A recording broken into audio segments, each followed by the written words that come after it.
Hello, everyone. Welcome to these 30 curiosities about the movies 1 and 2 of Guardians of the Galaxy. Considering that the film was based on a group of not-so-well-known comic book characters, expectations at the box office were not very high. Even so, it managed to raise more than $7,700,000, positioning itself as the third highest-grossing film of 2014 on film. Peter Quill was in Missouri when he was kidnapped. We even see a small state flag in the hospital. Missouri is also the place where the director of the James Gunn film was born and raised. Laura Haddock, the actress who played Will's mother. She had already appeared in the MCU as a Cap fan in her first film, and although they are obviously not the same character, James Gunn did joke that he appeared in Captain America. Was Quill's grandmother, the doctor who attended Quill's mother, had the last name Fitzgibbon? Can this be confirmed by the credits? This in honor of Larry Fitzgibbon, James Gunn's oldest friend, and he has made reference to him in almost all of his projects. Well, in his previous films, since he is a leader and super, there were characters with this name, and if we go to something more recent in his version of Switzerland and Squad, it would also include another doctor, Fitzgibbon. When Kyle is looking for the orb, we are shown a hologram where a dog appears. This is Bones Spears, James Gunn's dog, who also had a cameo in the Suicide Squad. Sadly, Bonner Spears passed away in 2020. Stanley has his classic cameo about 15 minutes into the movie, but originally the cameo was not going to be like that, as it was thought that it would be in one of the display cases, the Collector. Gunn revealed that the scene was filmed with a double since he was not available at the time, and later they would digitally replace the double's head with the one they are in the witchcraft scene, and it would slowly show him its middle finger. However, James found the joke somewhat repetitive, considering that Star-Lord would already do it too, plus it felt a bit out of place, so they scrapped the idea and put this in this shot. By the way, the word Excelsior is seen in alien language, Stanley Edge's popular catchphrase. When they are arrested, we see among Rocket's data that he is associated with a certain Layla in the comics. She is an intelligent otter and the Rocket's soulmate, and although we did not see her in this film, so she would appear in the third installment in the Queen Information, we noticed that her second name is Jason, who remembers Jason from Spartak, who would be his father in the comics, something that was respected in the Disney series XD, of course, here. In the MCU, James Bond would decide to make a change, but we'll get to that. In the sequel, actors Michael Rooker, Greg Henry, Nathan Fillion have collaborated on several James Gunn films, and the three also participated here in Guardians of the Galaxy. Michael Rooker is Yondu, Greg Henry is Quill's grandfather, and Nathan Fillion gave him voice to one of the inmates years later. Two of them would collaborate again with James Gunn, the Suicide Squad. Now let's talk a little about makeup. For each application, Bautista had to spend around 4 hours standing with his arms outstretched for all the makeup and prosthetics he needed. His torso for Nebula. Its actress Karen Gillan shaved her head completely and also went through the entire makeup process that lasted around from 5 hours to, fortunately for the sequel, the makeup times would take much less. And in the case of Karen Gillan, she would no longer have to shave her head.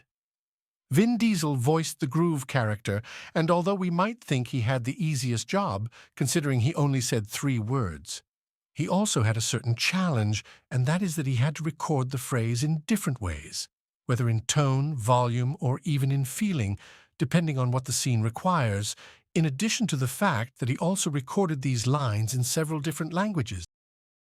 In addition to Cosmo, the astronaut dog that we will talk about later, you can see some alien slugs among the Collector's display cases. These are a nod to those that appeared in the movie Slither, the first film directed by James Gunn.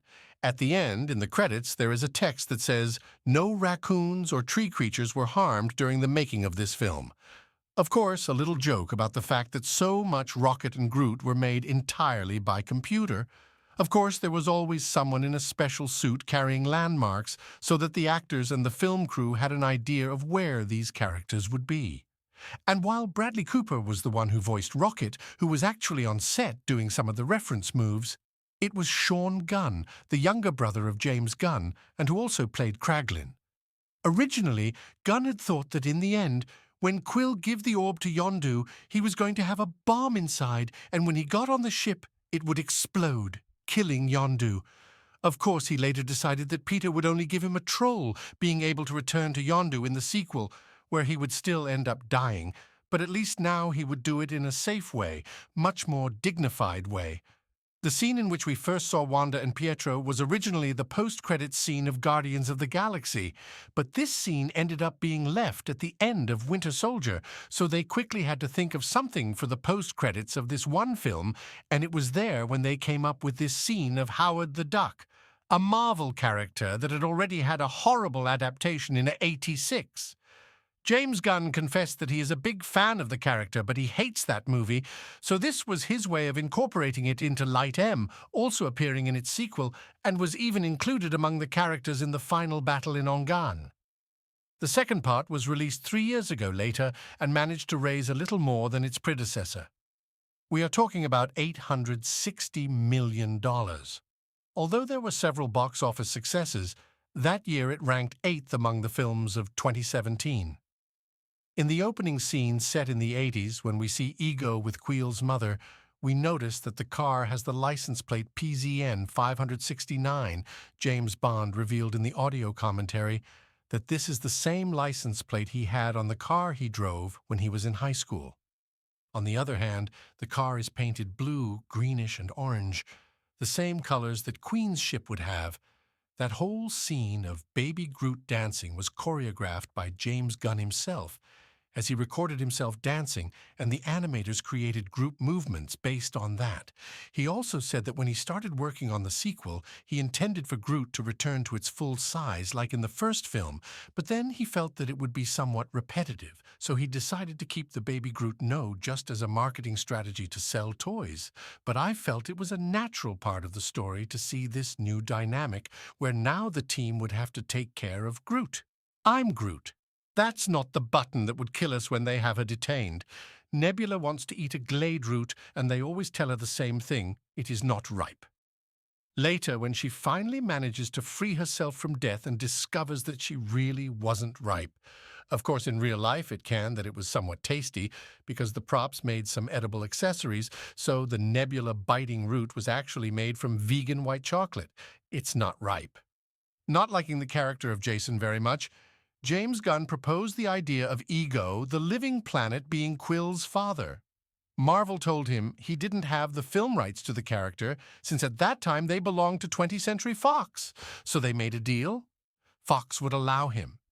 Marvel will use Ego, and Marvel would allow Deadpool Negasonic Teenage Warhead to have different powers, since in the original comics she had psychic abilities, while in the movie they gave her explosive powers. And for that change, they had to obtain permission from Marvel Studios. So thanks to the exchange, we were able to have Ego in this sequel. Because Nebula damaged his fin at one point, Yondu asks Groot to bring him a prototype that he had saved.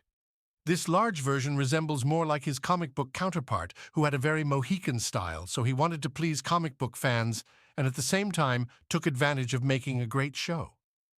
Long before this sequel, fans had theorized that Stan's cameos in the films were the same character and that he was actually a cosmic entity in the Marvel Universe.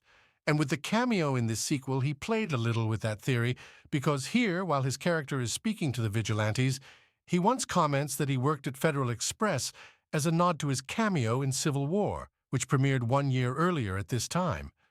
Although this created a continuity error that James Gunn himself recognized. The Guardians 2, it is set in 2014, so it takes place before Civil War, so this was not happening yet. However, he argued that possibly they are working at FedEx even before their appearance in Civil War. Chris Pratt wanted to add a joke about his character, pointing out the fact that Ego resembled Kurt Russell, the actor who plays him. But James Gunn did not allow it, although they did end up making a similar joke where they tell us that as a child he told his friends that his father was David Hasselhoff, and he ended up making a cameo later on. As a curious fact, Hasselhoff had already played a Marvel character. We are talking about Nick Fury in a television version that was not very well received. During the climax, Planet Ego has a giant face resembling to his comics version of himself when he is confronting his son, Will creates a giant Pac-Man and seems to eat Ego. Something similar to the confrontation in the comics of Ego with his alter ego brother, who tried to kill him or bite him when Ego expanded into the Earth. We see an elderly couple recording what happened. These in real life are about James Gunn's parents, and they remember the actor Greg Henry, who played Queel's grandfather because he appears again here, this time driving a vehicle that barely managed to escape the expansion. Would Nathan Fillion have a cameo again in this sequel or something? James commented that there was a scene on Earth in which we would see several posters for movies starring Simon Williams, which in turn they parodied other real films. But that doesn't matter. In the comics, Simon Williams is Wonder Man, so it was thought that in the future Nathan Fillion could play him. However, the scene ended up being deleted, and years later it would be announced that the character Wonder Man would be played by Yahya Abdul-Mateen in an upcoming Disney Plus series. The way in which they defeat Ego is somewhat cruel, and remember that Ego reveals to him that he was responsible for his mother's death, who put a tumor in his skull, and precisely the Guardians defeat Ego by placing a bomb in his brain. The fact that in this movie, Queen losing her father figure takes on greater meaning when taking into account the following. And while Chris Pratt was filming Jurassic World, the news reached him that his father had died. The actor confessed that he did not have the opportunity to deal with death at that time, since he was busy filming. So by participating in this second installment, which has a strong focus on parents, Chris Pratt was forced to open those old wounds, and in a way it helped him come to terms with his loss. In one of the post-credits scenes where we see John Dura's former companions united, we see a red creature that does magic like Doctor Strange. That is Cougar, who in the comics is Strange's disciple and comes to inherit the title of the Supreme Sorcerer. Cosmo did not appear in this sequel, however. He would appear in the 2022 Christmas special, now showing his kinetic and telepathic abilities. One small difference is that the other Cosmo is female. "I refuse to work anymore and you're going to demote me." According to James Gunn, this was to stick more closely to the origin of the character, since Cosmos was based on the true story of Laika, the Soviet dog who was sent into space in 1957 and died in orbit. So Cosmo here is now female in her honor, and they would give him a greater participation in the third installment, which is already in theaters waiting to the fans to give them an emotional ending. If you liked the video, let me know by giving it a thumbs up and sharing it with your friends. I'm Groot,